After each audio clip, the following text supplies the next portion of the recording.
A TikToker pushed a blind veteran in front of 25 bikers, and at that exact second, silence turned into a battlefield. It was late afternoon in Brookfield, a small American town where sunsets always painted the asphalt in shades of copper. The air carried the scent of gasoline, leather, and freedom, the fragrance of men who wore their stories on their backs and their scars in their souls. At the parking lot of the War Memorial, Robert Harris walked slowly. His cane tapped rhythmically against the concrete, guiding a man who no longer saw the world with his eyes but through memory. He came every day, same hour, same path. His fingertips traced the carved names on the memorial wall, brothers who never came home from Vietnam. Each name was a heartbeat, each touch a reunion. But that afternoon, a different sound broke the air. Laughter. Not the good kind. The sharp, hollow laughter of youth without empathy. 3 young men stood nearby, phones out, recording another prank for social media. One of them, tall, tanned, covered in fresh tattoos, smirked at the camera. "Yo guys, check this out. Grandpa's trying to steal a handicap spot. Guess he's blind from shame." Laughter exploded. The old man froze, confused. "Boys?" he murmured softly, unsure where the voices came from. The young man stepped forward.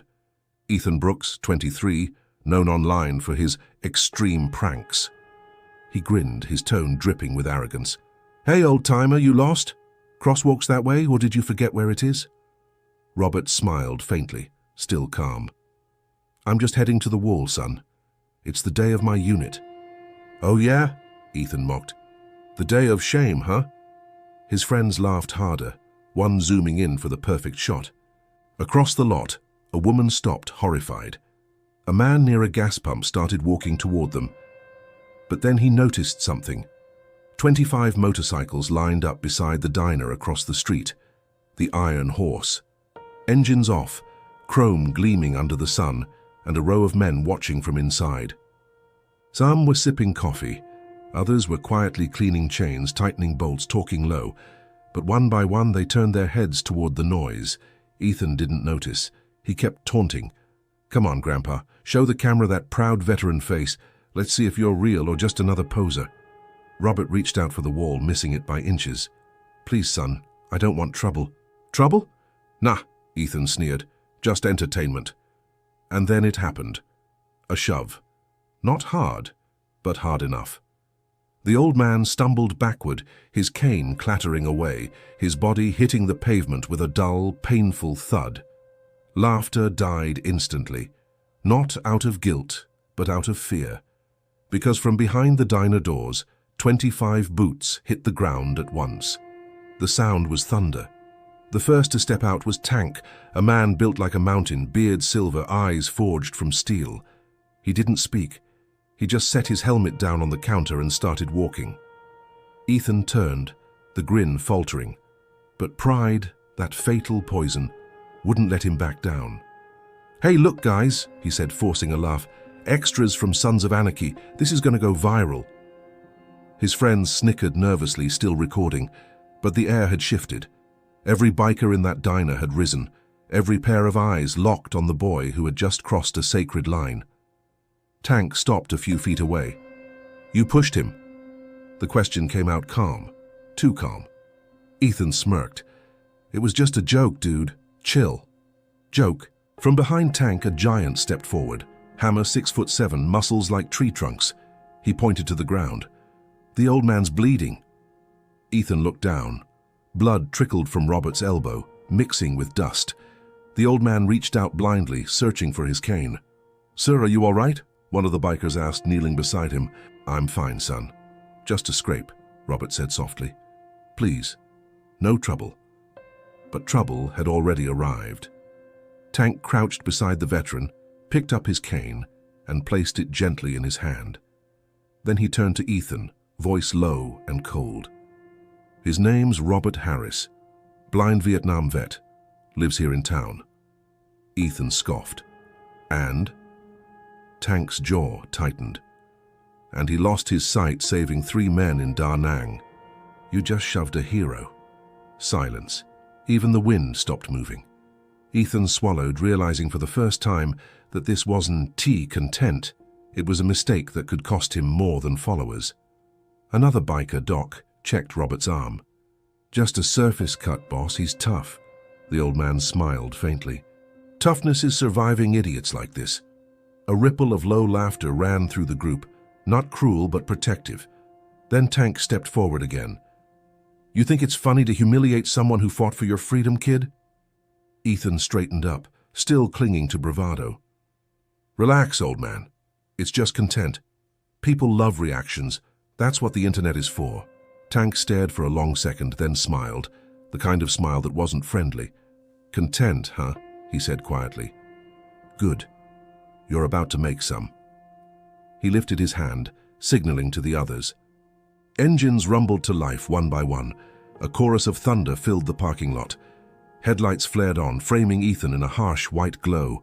The air shook. He stepped back, voice cracking. "Yo, what the hell is this?"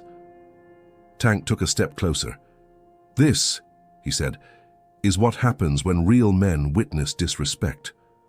For a moment, the kid looked ready to bolt. But then a calm voice cut through the chaos. "Please." It was Robert holding up a trembling hand. "Don't hurt him, he's just a boy." Tank turned to him. "He's a man. Men own what they do."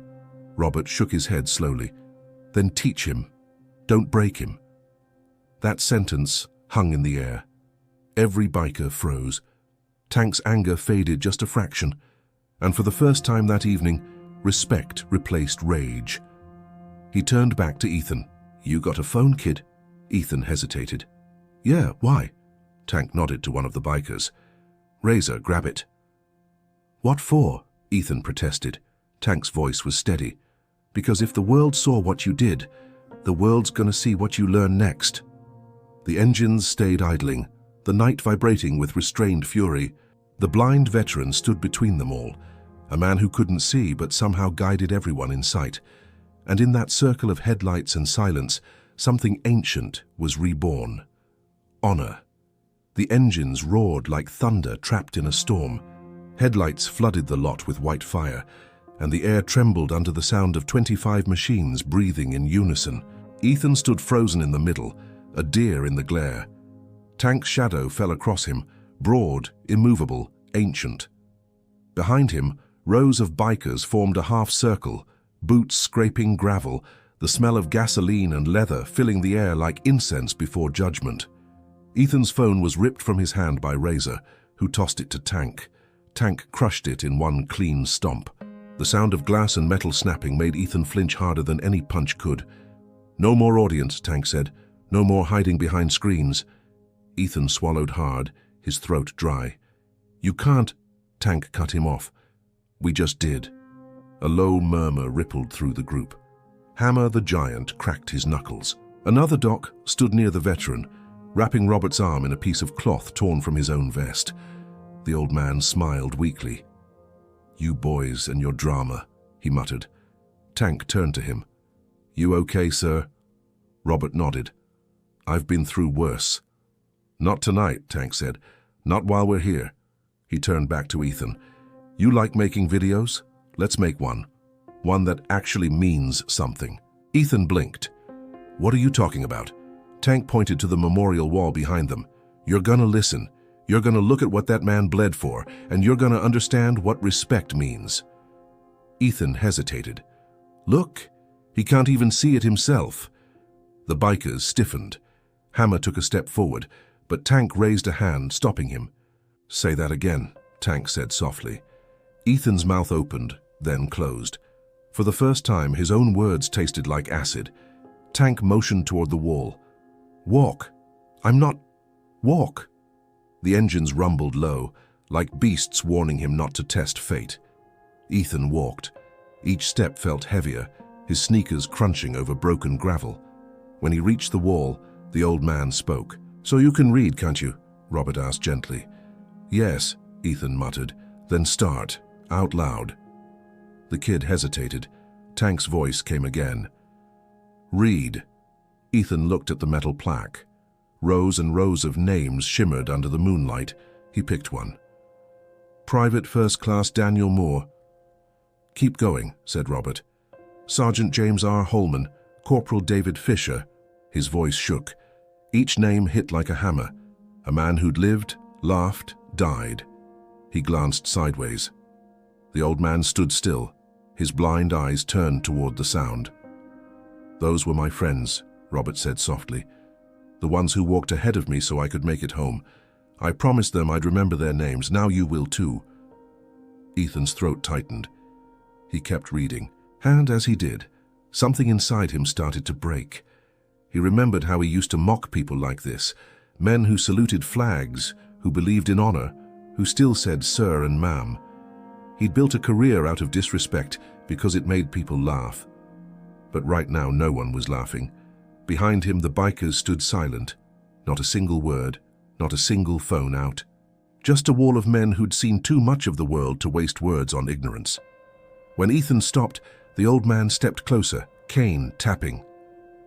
"You wanted views, son? You got them, right here. 25 pairs of eyes watching whether you'll be a man or stay a boy." Ethan looked down, tears of frustration burning his eyes. "I'm sorry, okay? I didn't mean..." Tank's voice boomed. "You meant every second of it. That's the problem. You thought pain was content." Ethan's lip trembled. "I didn't know he was..." "Blind?" Tank snapped. "Does it matter? You don't need to see to be human." The silence after that line was suffocating. Doc finally spoke, his voice calmer. "Tank, let the kid breathe." Tank didn't move. His gaze stayed locked on Ethan. "No, he breathes when he understands." Robert's hand rose again, trembling slightly. "Tank," he said quietly. The big man stopped immediately, as if that voice still carried the rank of a commander. Robert turned toward Ethan. "You said you didn't mean harm, so prove it. Help me stand." Ethan blinked. "What?" "You heard me." The boy rushed forward, carefully taking the old man's arm, helping him up. Robert steadied himself, then reached out, finding Ethan's wrist. "Your hands are shaking," he said. "That's good, means you feel something." Ethan swallowed hard. I'm sorry." Robert nodded. "Then start showing it." He turned slightly toward Tank. "Let him work it off." Tank frowned. "Work it off?" Robert smiled faintly. "Every man earns forgiveness through sweat, not tears." Tank's eyes narrowed.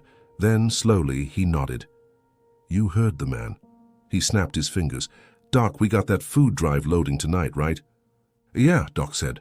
"We're short 2 pairs of hands." Tank looked at Ethan. "Congratulations, you just volunteered." "What? Midnight shift." Tank cut him off. "No cameras, no audience, no excuses." Ethan stood frozen. Robert reached up, patting his shoulder. "Don't run from this, son. Run through it." The kid nodded weakly. As the bikers started their engines again, the sound rolled across the empty lot. Tank turned back one last time. "You wanted to be famous for what you do online. Let's see what happens when you do something offline that matters." They rode off, leaving Ethan standing under the flickering streetlight beside the veteran. For the first time in years, the boy didn't reach for his phone. He picked up Robert's fallen cane and handed it back. "Thank you," Robert said. Ethan hesitated. "For what?" "For listening." The old man smiled. "Not everyone does when it still counts." The morning came heavy with silence. That kind of silence small towns know too well, where one mistake becomes the talk of the diner before sunrise. Ethan hadn't slept. The night felt endless, every second replaying the shove, the laughter, the fall. He kept seeing Robert's hand reaching out, the blood, the look on Tank's face. When the first light crept through the blinds, he finally got up. No camera, no script, no fake smile, just the truth, raw and unavoidable. He looked at himself in the mirror. The reflection staring back wasn't the man from his TikToks, loud, confident, untouchable. It was a stranger, someone stripped bare.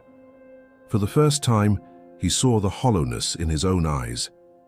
He didn't hate himself, not yet, but he hated what he'd become. Outside, the morning air bit his skin. The sound of motorcycles echoed in the distance, faint, rhythmic, like a heartbeat calling him back. When he arrived at the memorial, they were already there. 25 bikers standing silent, their engines idling softly like growling guardians. In the center, Sitting on the same bench as before was Robert Harris. His white cane rested across his knees, his head tilted toward the sound of the engines. Tank stood nearby, arms crossed, the wind fluttering the patches on his vest. He looked up as Ethan approached. "You came." Ethan nodded. "You said I had to." "I didn't think you would," Tank replied, "but I'm glad you did." Robert smiled faintly. "Told you he'd show." Ethan stopped a few feet away, his voice barely above a whisper. "I don't know what to say." Tank handed him his phone. "You don't have to say it to us. Say it to the world." The device was cracked, repaired, functional again. The screen glowed, camera open, streaming app ready. Ethan froze. "You want me to—" Tank nodded. "Go live. Tell them what really happened. No edits, no excuses." The kid's hands shook. Thousands of lives he'd done before, all for jokes, pranks, fame. But this one was for something else. He hit Start Live. The red dot blinked. Within seconds, the comments flooded in. "He's back." "What's this?" "He's about to fake an apology." Ethan's throat tightened. "Hey, everyone," he began, voice trembling. "I don't deserve your time, but I need to tell you something." The chat slowed. 3 nights ago, I did something unforgivable. I pushed a blind veteran to the ground, a man who fought for this country while I fought for clicks. I thought I was making content, but I was just proving how empty I'd become. The comments changed, from mockery to silence, from laughter to stillness. I used to think going viral made me important. Now I know it just made me hollow. These men— He turned the camera toward the circle of bikes. "They showed me what real strength looks like. They didn't beat me up, they didn't humiliate me. They made me see." He looked at Robert. "This man forgave me when he had every right not to." Robert smiled softly, lifting his head toward the camera. "I forgave him," he said, "because I once needed forgiveness too." Tears blurred Ethan's vision. "I want to change," he said, "and I'm going to. Not in words, but in work." He reached into his pocket and pulled out a small folded note, the one Robert had written for him the night before. He unfolded it and read aloud. "The road to redemption isn't paved with pride. It's built with humility, mile by mile." The chat exploded. "Respect. This feels real." Maybe he's not the same guy anymore. Ethan wiped his eyes and smiled faintly. "For the first time, I don't care how many are watching, I just care that someone listens." He ended the stream. 8 minutes. No music, no jump cuts, just truth. The silence that followed felt sacred. Tank stepped forward, clapping a heavy hand on his shoulder. "Now that," he said, "was content worth watching." The bikers chuckled low, their laughter genuine for the first time. Robert leaned on his cane, turning toward Ethan. "Feel lighter?" Ethan nodded. "Yeah, I do." "Good," Robert said. "Now let's fill that empty space with something that lasts." Hours later, the video had spread across every platform. Not as scandal so, as redemption. Headlines read, "Former influencer publicly apologizes for assault and means it." Blind veterans' forgiveness sparks national conversation. But Ethan didn't check the views. He was too busy helping the bikers unload food crates for a veterans' shelter downtown. Sweat on his face, dirt on his hands. Real work, real purpose. At sunset, he sat beside Robert on the same bench. The old man hummed softly, tracing the names on the wall again. "I don't deserve your kindness," Ethan said quietly. Robert smiled. "No one deserves kindness, son. That's what makes it powerful." The engines rumbled again in the distance, the sound of the Brotherhood preparing for another ride. Tank called out, "You coming, kid?" Ethan smiled, standing up. "Yeah, but this time, I'm not filming it." Robert chuckled. "Good. Some moments are too real for cameras." As the group rode into the setting sun, the live video continued to ripple through the internet like waves on a quiet shore. It wasn't a scandal. It was a mirror, one that showed millions what humility looked like. The internet exploded. By noon, Ethan's face was everywhere, not from rage or mockery this time, but curiosity. The world couldn't decide if he was genuine or just playing another role. Headlines clashed like opposing armies. Is the viral apology a PR move? Blind veteran forgives his attacker, but should we? Can redemption go viral? For every person who praised him, 10 others doubted him, and in a strange way, Ethan understood them. He had been fake for so long that truth now felt like a foreign language on his tongue. The comment section under his video looked like a war zone, half forgiveness, half fire. He didn't delete a single word. He didn't respond either. He just kept showing up. Every morning before sunrise, he'd ride with the bikers to the shelters, the hospitals, the forgotten corners of the city where help was needed most. No cameras, no posts, no hashtags. Sometimes he worked in silence, sometimes he asked questions, but most of the time, he just listened. The first week was brutal. He wasn't used to real exhaustion, the kind that seeps into your bones, not your ego. His hands blistered from lifting boxes, his back ached from hours of loading and unloading. Tank would smirk every time Ethan groaned. "Still better than jail," he'd say, and Ethan would grin weakly. "Barely."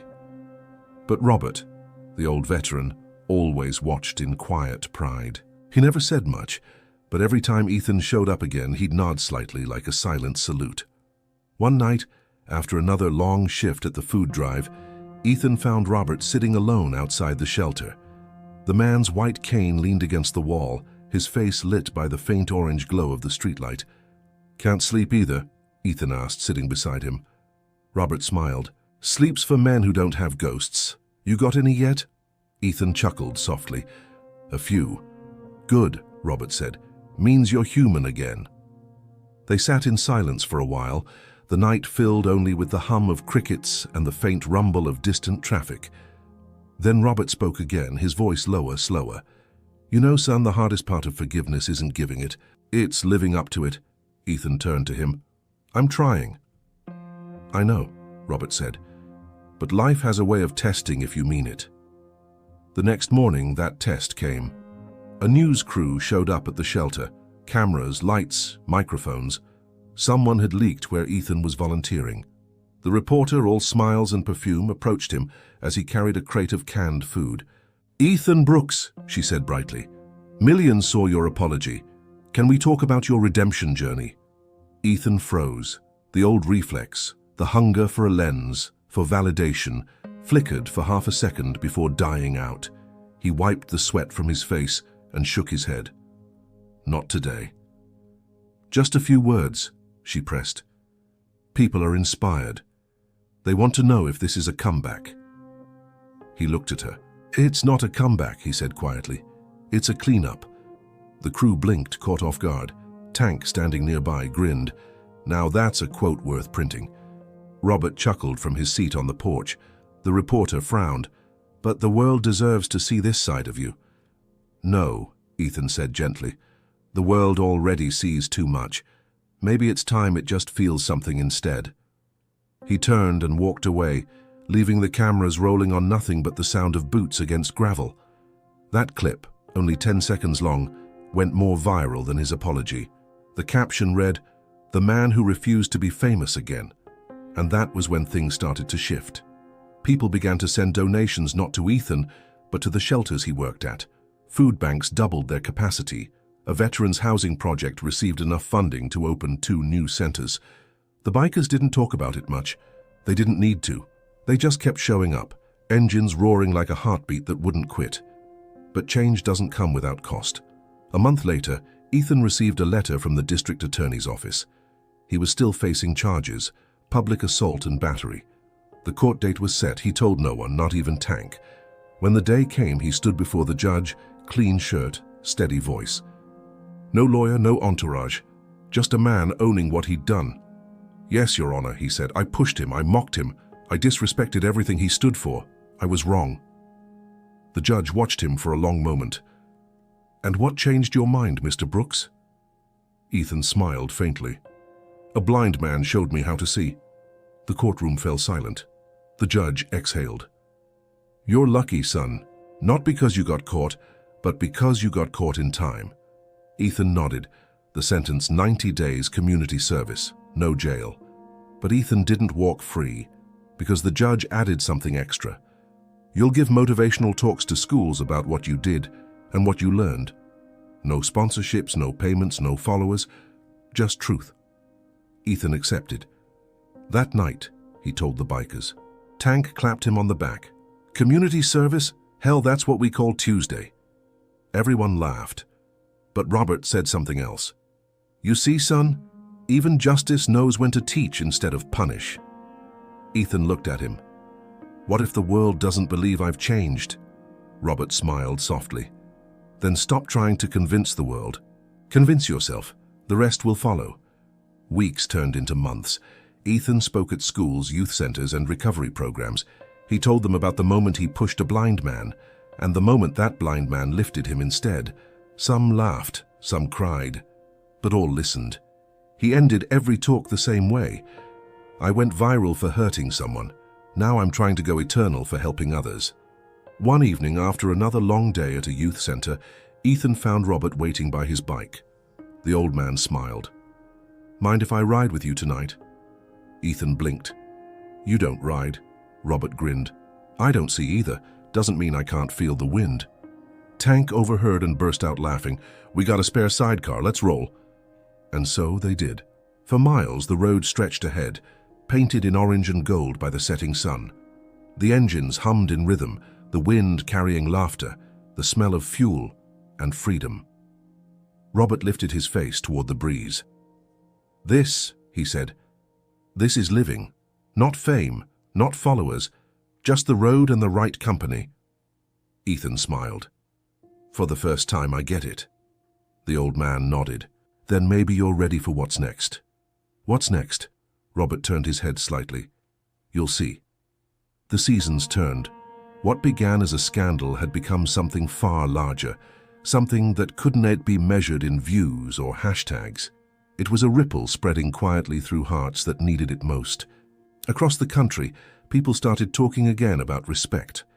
Veterans received letters from strangers thanking them for their service. Food drives doubled in size. And in towns that hadn't seen unity in years, small biker clubs began organizing charity rides under a new name, the Honor Ride. The movement started with one post, not from Ethan but from Robert. Someone had helped him record an audio message for social media. His voice, calm and worn, filled millions of phones. They called us heroes once, but time makes people forget. Then one young man reminded me that even mistakes can become miracles if you ride them long enough. It went viral overnight. But this time the word viral didn't mean scandal, it meant healing. Ethan had no idea any of this was happening.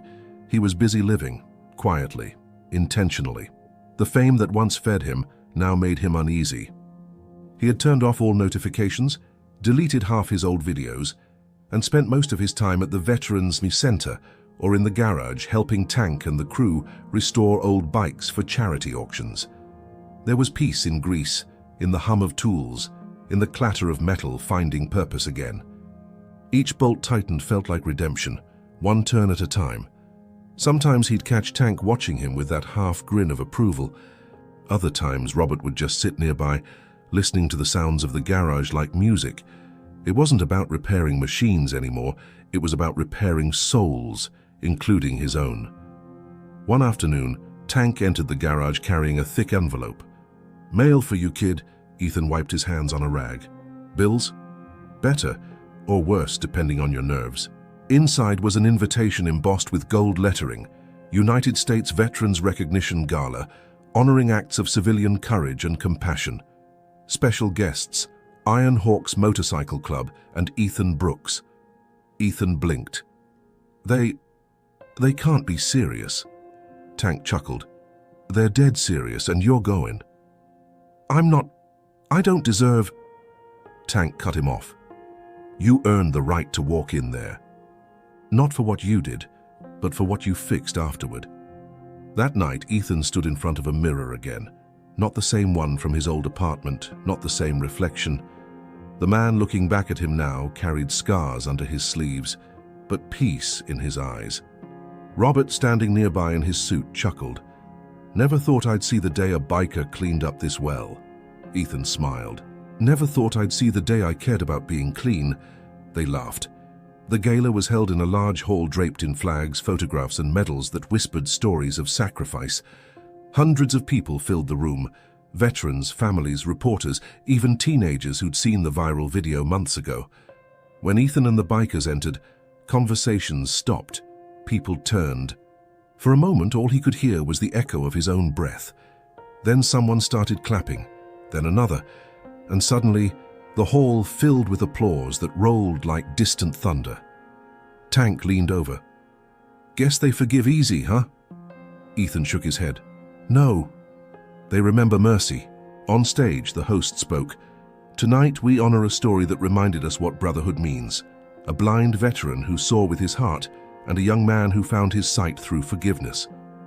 Robert was called first. He accepted his award with humble grace, saying only, "The best thing I ever did was forgive someone who didn't think he deserved it. Turns out neither did I." Then came Ethan. As he walked toward the podium, memories flooded him. The shove, the silence, the roar of engines, the first tear that didn't come from guilt, but gratitude. He took a deep breath. "I once thought respect was something you demanded," he said. "But I learned it's something you earn, one small act at a time." He looked at Robert sitting in the front row. "I pushed a man who couldn't see, and he showed me everything I'd been blind to. Forgiveness isn't weakness. It's the strongest thing I've ever seen." The room rose in applause. But this time, Ethan didn't cry. He just smiled, quietly, deeply, because he finally understood. This wasn't his redemption story anymore. It was theirs. After the gala, they rode again, the full crew, 25 strong, engines rumbling under the moonlight. But now, at the front of the formation, in a custom-built sidecar, sat Robert Harris, holding the flag of the honor ride. Ethan rode beside him. No camera, no lights, just the sound of wind and wheels and peace. At one point, Robert leaned closer and said, "Feels like a good night for a last ride, doesn't it?" Ethan frowned. "Don't say that." The old man smiled. "Don't worry, son. I don't mean ending. I mean passing it on." He tapped Ethan's hand lightly. "You'll know what to do when the time comes." The group rode through the night until the stars began to fade into dawn. And when the first rays of sunlight broke the horizon, the old man whispered, "Beautiful, just beautiful." Ethan didn't know it then, but that would be the last ride Robert ever took. A few weeks later, the Veterans Center held a memorial. Tank spoke first, his voice gravelly but steady.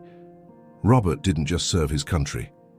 He served the truth, and he made sure it didn't die when the cameras turned off. Then Ethan stepped up, holding a small piece of paper, the note Robert had once written him. He unfolded it with shaking hands. "The road to redemption isn't paved with pride. It's built with humility, mile by mile." He looked up at the crowd, "And I promise to keep riding it." He walked outside afterward, the air cool and clear. The bikers were waiting by their motorcycles. Tank handed Ethan a leather vest, the same kind they all wore. On the back, a new patch had been stitched in white thread. "Honor Ride, Robert S. Legacy." Ethan stared at it, speechless. Tank grinned. "He'd kick my ass if I didn't give it to you." Ethan smiled through the tears. "I'll wear it proud." "Not proud," Tank corrected. "Grateful." The engines came alive once more. As the group rolled down the open highway, the wind roared in their ears. Ethan looked to the sky, where dawn painted the clouds in gold and crimson, and he whispered the words Robert had said that first night. "Sometimes the men who seem the most dangerous are just the ones who remember what it means to protect." He twisted the throttle, the bike surging forward, the world blurring around him. No cameras, no audience, no likes. Just the road. Endless, forgiving, alive. The patch on his back gleamed in the rising sun. Honor, loyalty, heart. 3 words. 1 legacy. And somewhere above the roar of the engines, Ethan could almost hear Robert's voice, soft and proud. "Ride on, son. Ride on."